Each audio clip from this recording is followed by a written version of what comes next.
Hello friends, welcome to my channel. Friends, ये मैं प्रेमचंद की लिखी हुई कहानियाँ प्रेम मंजूषा से ले रही हूँ, बड़े घर की बेटी। और ये सिविल सर्विसेज में अगर कोई ऑप्शनल हिंदी साहित्य या कहें कि हिंदी लिटरेचर लेता है तो ये उसके सिलेबस में होती है। तो आज है बड़े घर की बेटी और मैंने सारंधा, रानी सारंधा एक कहानी डाल चुकी हूँ, तो आप देख सकते हैं जाकर के। आज की कहानी है बड़े घर की बेटी। बेनी माधो सिंह गौरीपुर गांव के जमींदार और नंबरदार थे। उनके पितामह किसी समय बड़े धन धान्य संपन्न थे। गांव का पक्का तालाब और मंदिर, जिनकी अब मरम्मत भी मुश्किल थी, उन्हीं के कीर्ति स्तंभ थे। कहते हैं इस दरवाजे पर हाथी झूमता था। अब उसकी जगह एक बूढ़ी भैंस थी, जिसके शरीर में अस्थि पंजर के सिवा और कुछ शेष न रहा था, पर दूध शायद बहुत देती थी, क्योंकि एक न एक आदमी हांडी लिए उसके सिर पर सवार ही रहता था। बेनी माधव सिंह अपनी आधी से अधिक संपत्ति वकीलों की भेंट कर चुके थे। उनकी वर्तमान आय 1,000 रुपये वार्षिक से अधिक न थी। ठाकुर साहब के 2 बेटे थे। बड़े का नाम श्रीकंठ सिंह था। उसने बहुत दिनों के परिश्रम और उद्योग के बाद बीए की डिग्री प्राप्त की थी। अब एक दफ्तर में नौकर था। छोटा लड़का लाल बिहारी सिंह दोहरे बदन का सजीला जवान था। भरा हुआ मुखड़ा, चौड़ी छाती, भैंस का 2 सेर ताजा दूध वह उठकर सवेरे पी जाता था। श्रीकंठ सिंह की दशा बिल्कुल विपरीत थी। इन नेत्र प्रिय गुणों को उन्होंने बीए इन्हीं 2 अक्षरों पर न्यौछावर कर दिया था। इसी से वैदिक ग्रंथों पर उनका विशेष प्रेम था। आयुर्वेद पर उनका अधिक विश्वास था। शाम सवेरे उनके कमरे से प्रायः खरल की सुरीली कर्ण मधुर ध्वनि सुनाई दिया करती थी। लाहौर और कलकत्ते के वैद्यों से बड़ी लिखा पढ़ी रहती थी। श्रीकंठ इस अंग्रेजी डिग्री के अधिपति होने पर भी अंग्रेजी सामाजिक प्रथाओं के विशेष प्रेमी न थे, बल्कि वह बहुधा बड़े जोर से उसकी निंदा और तिरस्कार किया करते थे। इसी गांव से उनका बड़ा सम्मान था। दशहरे के दिन में वह बड़े उत्साह से रामलीला में सम्मिलित होते और स्वयं किसी न किसी पात्र का पाठ लेते थे।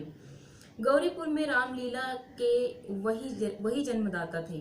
प्राचीन हिंदू सभ्यता का गुणगान उनकी धार्मिकता का प्रधान अंग था। सम्मिलित कुटुंब के तो वह एकमात्र उपासक थे। आजकल स्त्रियों को कुटुंब में मिलजुल कर रहने की जो अरुचि होती है, उसे वह जाति और देश दोनों के लिए हानिकारक समझते थे। यही कारण था कि गांव की ललनाएं उनकी निंदक थीं। कोई तो उन्हें अपना शत्रु समझने में भी संकोच न करती थी। स्वयं उनकी पत्नी को ही इस विषय में उनसे विरोध था। यह इसलिए नहीं कि उसे अपने सास ससुर, देवर या जेठ आदि से घृणा थी, बल्कि उसका विचार था कि यदि बहुत कुछ सहने और तरह देने पर भी परिवार के साथ निर्वाह न हो सके तो आए दिन की कलह से जीवन को नष्ट करने की अपेक्षा यही उत्तम है कि अपनी खिचड़ी अलग पकाई जाए। आनंदी एक बड़े उच्च कुल की लड़की थी। उसके बाप एक छोटी सी रियासत के तालुकेदार थे।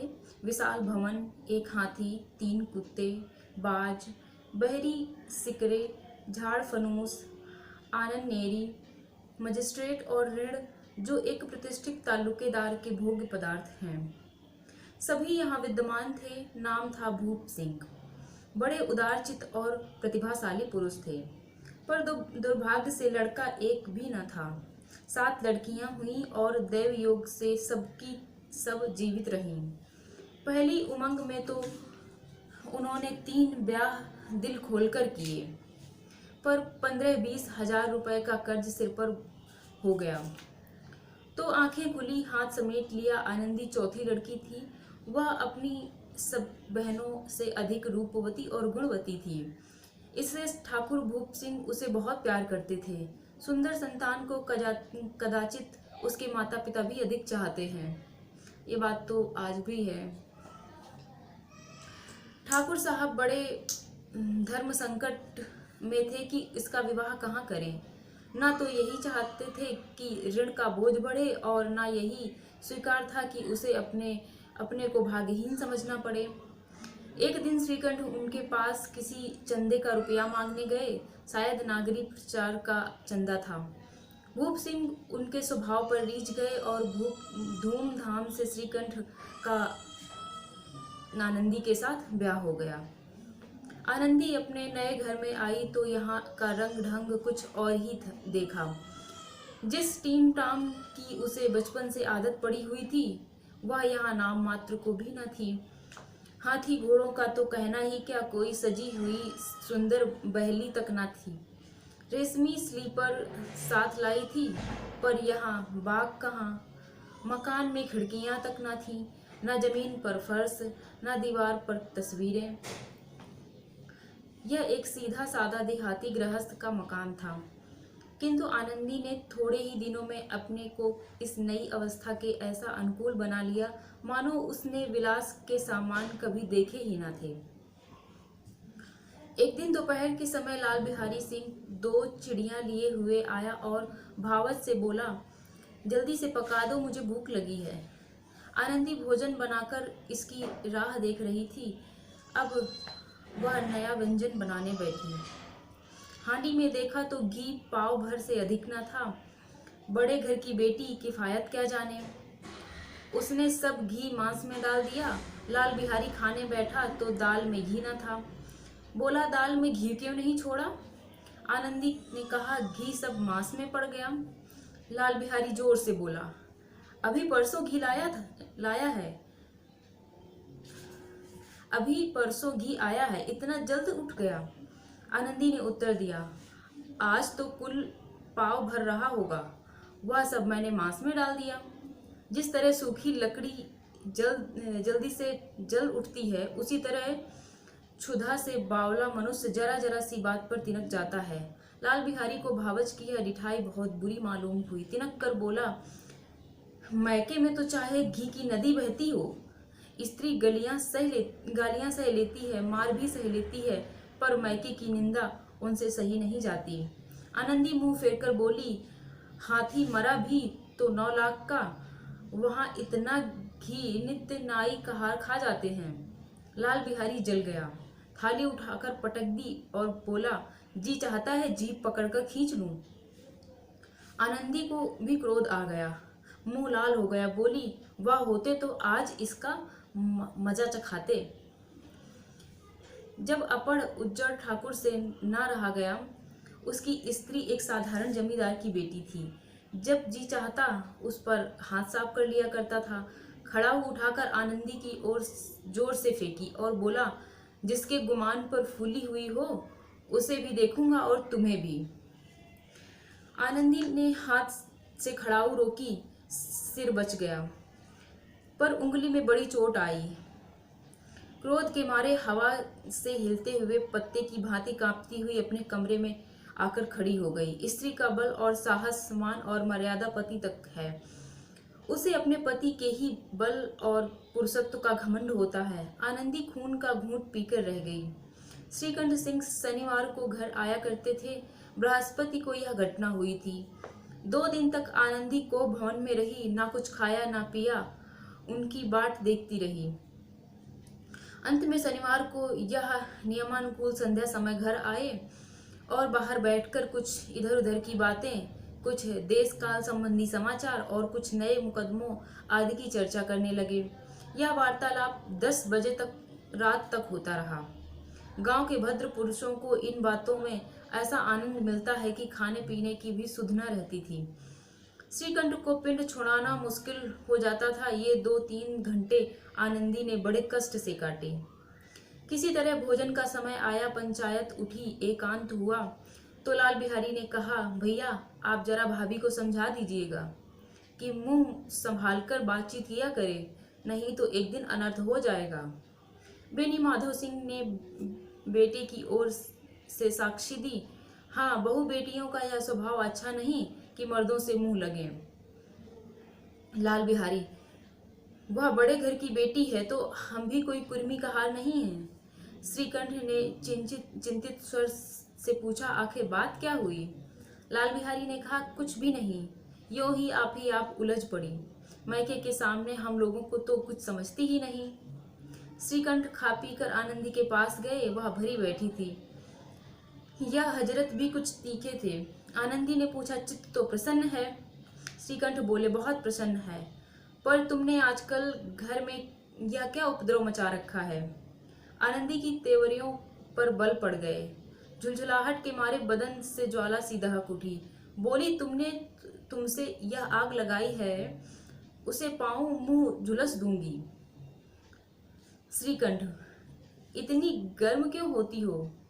बात तो कहो। आनंदी, क्या कहूं, यह मेरे भाग्य का फेर है।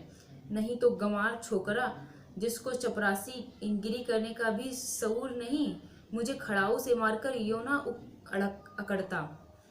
श्रीकंठ, सब हाल साफ साफ कहो तो मालूम हो, मुझे तो कुछ पता नहीं। आनंदी, परसों तुम्हारे लाडले भाई ने मुझसे मांस पकाने को कहा कि हांडी में पाव भर से अधिक न था। वह सब मैंने मांस में डाल दिया। जब खाने बैठा तो कहने लगा, दाल में घी क्यों नहीं है? बस इसी पर मेरे मैके को बुरा भला कहने लगा। मुझसे ना रहा गया। मैंने कहा कि इतना घी तो नाई का हार खा जाते हैं और किसी को जान भी नहीं पड़ता। बस इतनी सी बात इस अन्यायी ने मुझ पर खड़ाऊ फेंक मारी। यदि हाथ न रोक लूं तो सिर फट जाए। उसी से पूछो, मैंने जो कहा है वह सच है या झूठ? श्रीकंठ की आंखें लाल हो गईं। बोले, यहाँ तक हो गया इस छोकरे का यह साहस? आनंदी स्त्रियों के स्वभावानुसार रोने लगी, क्योंकि आंसू उसकी पलकों पर रहते हैं। श्रीकंठ बड़े धैर्यवान और शांत पुरुष थे। उन्हें कदाचित ही कभी क्रोध आता था, पर स्त्रियों के आंसू पुरुष की क्रोधाग्नि भड़काने में तेल का काम कर देते हैं। रात भर करवटें बदलते रहे। उद्विग्नता के कारण पलक तक नहीं झपकी। प्रातःकाल अपने बाप के पास जाकर बोले, दादा, अब इस घर में मेरा निबाह न होगा। इस तरह की विद्रोहपूर्ण बातें कहने पर श्रीकंठ ने कितनी ही बार अपने कई मित्रों को आड़े हाथों लिया था, परंतु दुर्भाग्य आज उन्हें स्वयं वे ही बातें अपने मुंह से कहनी पड़ी। दूसरों को उपदेश देना भी कितनी सहज है। बेनी माधो सिंह घबरा उठे और बोले, क्यों? श्रीकंठ, इसलिए कि मुझे भी अपनी मान प्रतिष्ठा का कुछ विचार है। आपके घर में अब अन्याय और हठ का प्रकोप हो रहा है। जिनको बड़ों का आदर सम्मान करना चाहिए, वे उनके सिर चढ़ते हैं।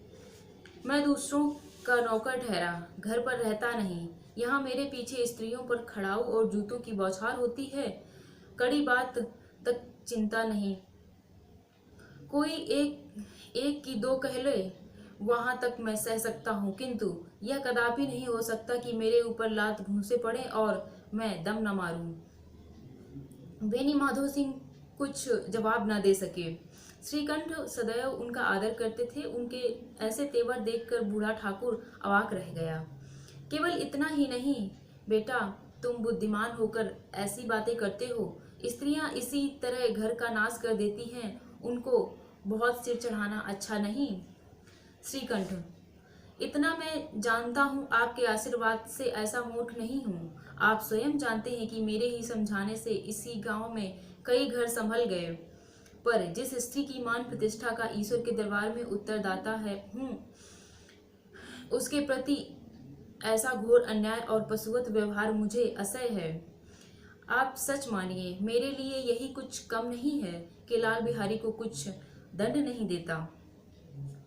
अब बेनी माधो सिंह भी गरमाए, ऐसी बातें और न सुन सके।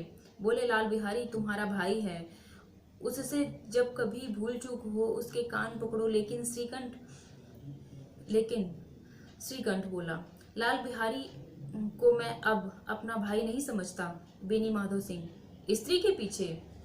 श्रीकंठ, जी नहीं, उसकी क्रूरता और अविवेक के कारण। दोनों कुछ देर चुप रहे। ठाकुर साहब लड़के का क्रोध शांत करना चाहते थे, लेकिन यह नहीं स्वीकार करना चाहते थे कि लाल बिहारी ने कोई अनुचित काम किया। इसी बीच में गांव के और कई सज्जन हुक्मे चिलम के बहाने आ बैठे। कई स्त्रियों ने जब यह सुना कि श्रीकंठ पत्नी के पीछे पिता से लड़ने पर तैयार है तो उन्हें बड़ा हर्ष हुआ। दोनों पक्षों की मधुर वाणियां सुनने के लिए उनकी आत्माएं तिलमिलाने लगी। गांव में कुछ ऐसे कुटिल मनुष्य भी थे जो इस कुल की नीतिपूर्ण गति पर मन ही मन जलते थे। वे कहा करते थे, श्रीकंठ अपने बाप से दबता है, इसीलिए वह दब्बू है।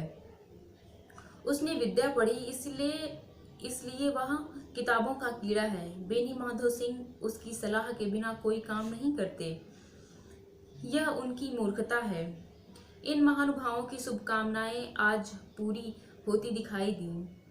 कोई हुक्का पीने के बहाने और कोई लगान की रसीद दिखाने आकर बैठ गया। बेनी माधो सिंह पुराने आदमी थे, इन भावों को तो ताड़ गए। उन्होंने निश्चय किया, चाहे कुछ ही क्यों ना हो, इन द्रोहियों को ताली बजाने का अवसर न दूंगा। तुरंत कोमल शब्दों से बोले, बेटा मैं तुमसे बाहर नहीं हूँ, तुम्हारा जो जी चाहे करो। अब लड़के से अपराध हो गया। इलाहाबाद का अनुभव रहित झल्लाया हुआ ग्रेजुएट इस बात को न समझ सका। उसे डिबेटिंग क्लब में अपनी बात पर अड़ने की आदत थी। इन हथकंडों की उसे क्या खबर। बाप ने जिस मतलब से बात पलटी थी वह उसकी समझ में न आया। बोला, लाल बिहारी के साथ अब इस घर में नहीं रह सकता। बेनी माधव, बेटा बुद्धिमान लोग मूर्खों की बात पर ध्यान नहीं देते। वह बेसमझ लड़का है, उससे जो भूल हुई उसे तुम बड़े होकर क्षमा करो। श्रीकंठ, उसकी इस दुष्टता को मैं कदापि नहीं सह सकता। या तो वही घर में रहेगा या मैं ही। आपको यदि वह अधिक प्यारा है तो मुझे विदा कीजिए। मैं अपना भार आप संभाल लूंगा। यदि मुझे रखना चाहते हैं तो उससे कहिए जहाँ चाहे चला जाए। बस यह मेरा अंतिम निश्चय है। लाल बिहारी सिर दरवाजे की चौखट पर चुपचाप खड़ा बड़े भाई की बातें सुन रहा था। वह उनका बहुत आदर करता था। उसे कभी इतना साहस न हुआ कि श्रीकंठ के सामने चारपाई पर बैठ जाए, हुक्का पी ले या पान खा ले। बाप का भी वह इतना मान न करता था। श्रीकंठ का भी उस पर हार्दिक स्नेह था। अपने होश में उन्होंने कभी उसे घुड़का तक नहीं ना था। जब वह इलाहाबाद से आते तो उसके लिए कोई न कोई वस्तु अवश्य लाते। मुकद्दर की जोड़ी उन्होंने ही बनवा दी थी। पिछले साल जब उसने अपने से डेढ़े जवान को नाग पंचमी के दिन दंगल में पछाड़ दिया तो उन्होंने पुलकित होकर अखाड़े में ही जाकर उसे गले से लगा लिया था। 5 रुपए के पैसे लुटाए थे। ऐसे भाई के मुंह से आज ऐसी हृदय विदारक बात सुनकर लाल बिहारी को बड़ी ग्लानि हुई। वह फूट फूट कर रोने लगा। इसमें संदेह नहीं कि अपने किए पर पछता रहा था। भाई के आने से एक दिन पहले से उसकी छाती धड़कती थी कि देखूं भैया क्या कहते हैं। मैं उनके सम्मुख कैसे जाऊंगा, उनसे कैसे बोलूंगा, मेरी आंखें उनके सामने कैसे उठेंगी। उसने समझा था कि भैया मुझे बुलाकर समझा देंगे। इस आशा के विपरीत आज उसने उन्हें निर्दयता की मूर्ति बने हुए पाया। वह मूर्ख था, परंतु उसका मन कहता था कि भैया मेरे साथ अन्याय कर रहे हैं। यदि श्रीकंठ उसे अकेले में बुलाकर 2-4 कड़ी बातें कह देते, इतना ही नहीं 2-4 तमाचे भी लगा देते तो कदाचित उसे इतना दुख न होता।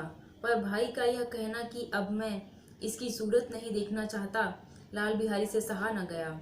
वह रोता हुआ घर आया। कोठरी में जाकर कपड़े पहने, आंखें पोंछी, जिससे कोई यह न समझे कि रोता था। तब आनंदी के द्वार पर आकर बोला, भाभी भैया ने निश्चय किया है कि वह मेरे साथ इस घर में ना रहेंगे। अब वह मेरा मुंह नहीं देखना चाहते, इसलिए मैं जाता हूँ। उन्हें फिर मुंह ना दिखाऊंगा। मुझसे जो अपराध हुआ उसे क्षमा करना।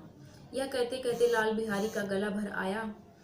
जिस समय लाल बिहारी सिंह सर झुकाए आनंदी के द्वार पर खड़ा था, उसी समय श्रीकंठ सिंह भी आंखें लाल किए बाहर से आए। भाई को खड़ा देखा तो घृणा से आंखें फेर ली और कतरा कर निकल गए। मानो उसकी परछाई से दूर भागते हों। आनंदी ने लाल बिहारी की शिकायत तो की थी, लेकिन अब मन में पछता रही थी। वह स्वभाव से ही दयावती थी। उससे इसका तनिक भी ध्यान न था कि इतनी बात इतनी बढ़ जाएगी। वह मन में अपने पति पर जुझला रही थी कि यह इतने गर्म क्यों होते हैं।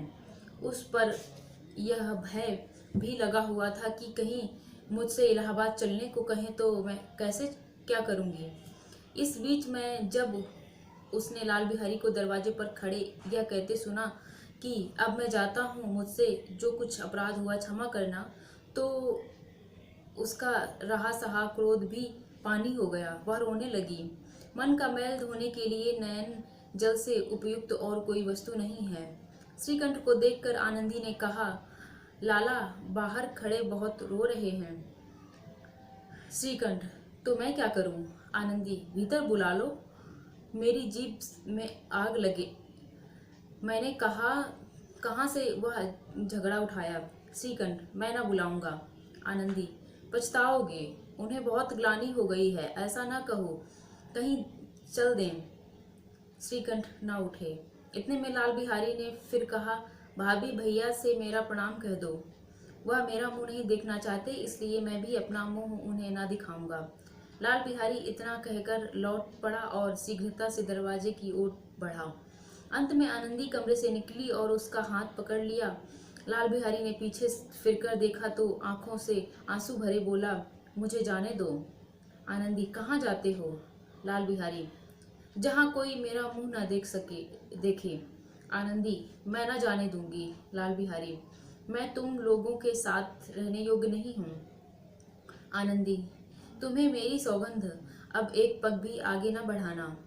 लाल बिहारी, जब तक मुझे यह मालूम न हो जाए कि भैया का मन मेरी तरफ से साफ हो गया, तब तक मैं इस घर में कदापि न रहूंगा। आनंदी, मैं ईश्वर को साक्षी देकर कहती हूँ कि तुम्हारी ओर से मेरे मन में तनिक भी मैल नहीं है। अब श्रीकंठ का हृदय भी पिघला। उन्होंने बाहर आकर लाल बिहारी को गले लगा लिया। दोनों भाई खूब फूट फूट कर रोए। लाल बिहारी ने सिसकते हुए कहा, भैया अब कभी मत कहना कि तुम्हारा मुंह न देखूंगा।